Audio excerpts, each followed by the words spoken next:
Good evening, everyone, and welcome to the TV6 Digital Desk live stream. My name is Molly Birch, and I'll be taking you through a recap of today's headlines.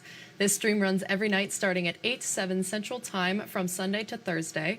Feel free to contact us at any time, feel free to comment and ask any questions you have in the chat when you feel like it, and I'll do my best to answer your questions after we go and after the stream as well. With all of that business out of the way, let's take a look at our first story for tonight. Michigan anglers will soon be able to catch a fish that hasn't swum in the state for almost a century.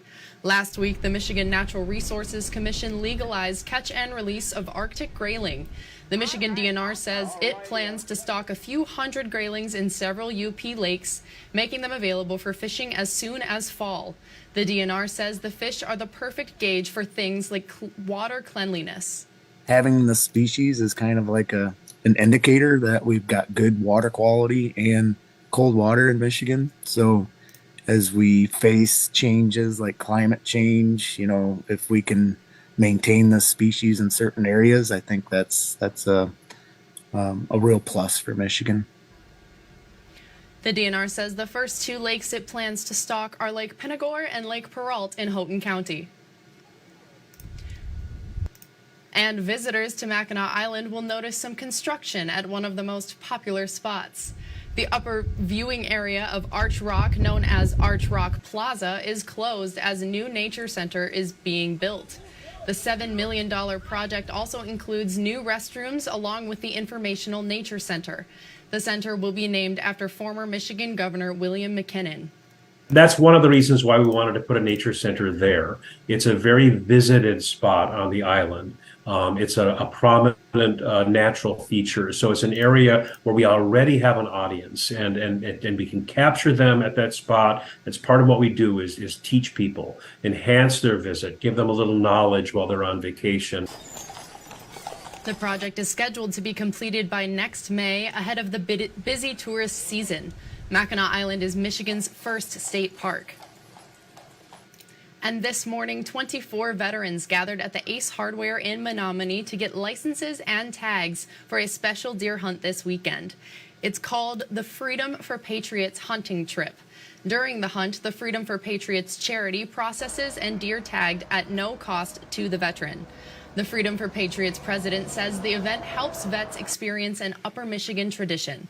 To get these guys to come from various parts of the country to go into a classic UP camp and experience that culture and custom, all in respect of their service.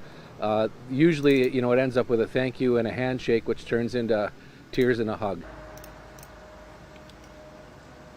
Hunters will meet and camp with almost 100 volunteers during the event. And Michigan organizations are continuing to give Michigan high school students potential job opportunities post-graduation.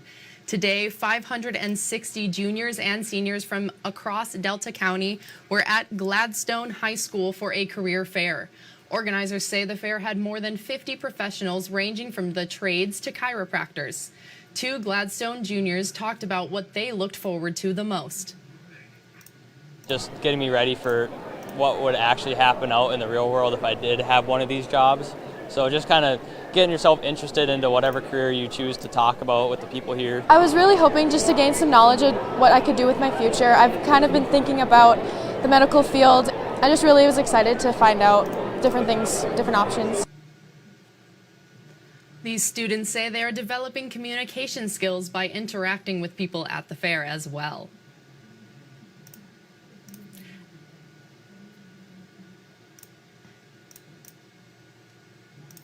There we go. Took a second to get my video out of there, but let's get started with our next story. Two of Iron Mountain's Trunk or Treat events are combining next weekend. TV6's Iron Mountain Kingsford Bureau reporter Blake Ryerson shares how the team up will grow the downtown pumpkin walk. The Iron Mountain Downtown Development Authority is preparing to host its second annual Pumpkin Walk October 28th. DDA head coordinator Kenzie Williamson is most excited to see community connections on display. Oh, I know him from Super One. I know him from First National. I know him from TV. And I know this owner because he owns this restaurant.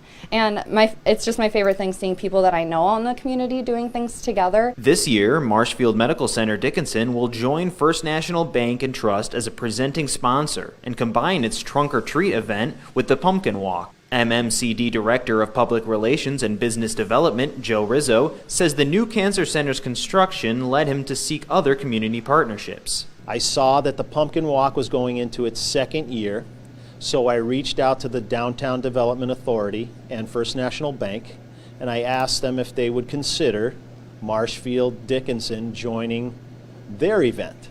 F&B Director of Marketing and Public Relations, Mick Guyan, says the First National Bank welcomes MMCD as a sponsor. It's a great partnership between our organization and their organization, and we have shared values in our two organizations, that an event like this that we can bring to the community. The Trunk or Treat starts in the Downtown Systems Control Stage parking lot at noon and finishes with a costume contest at 3 in the afternoon. Organizers expect thousands to attend. Blake Ryerson, TV6 News, Iron Mountain. Thank you, Blake. Apologies for the issues with the video there. But for our next story, the Nissu Bakery and Cafe hosted Coffee with a Cop and Firefighter in downtown Hancock this morning.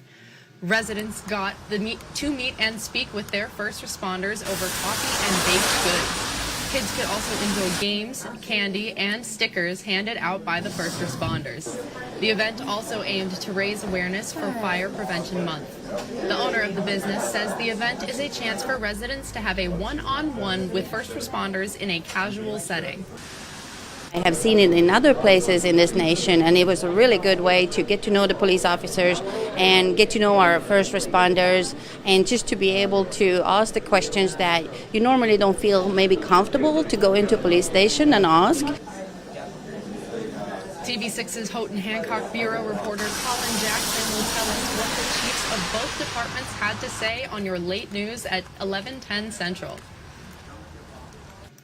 And finally tonight, Retro Rental in Hancock has added several new features to its lineup of services. The business now has an entire floor focused on a retro arcade experience. This includes pinball, darts, and games like Mortal Kombat and Pac-Man. Additionally, a smaller store has opened up inside the business itself called Magic Moon Apothecary. Belonging to the owner's wife, it's a metaphysical supply shop. She carries an array of things that include sage bundles, candles, teas, incense, books, crystals, an assortment of things like that. The apothecary will be holding a healing fair inside Retro Rental on the 27th, which will include vendors and sound therapy. The arcade is planned to be completely finished by the end of the month.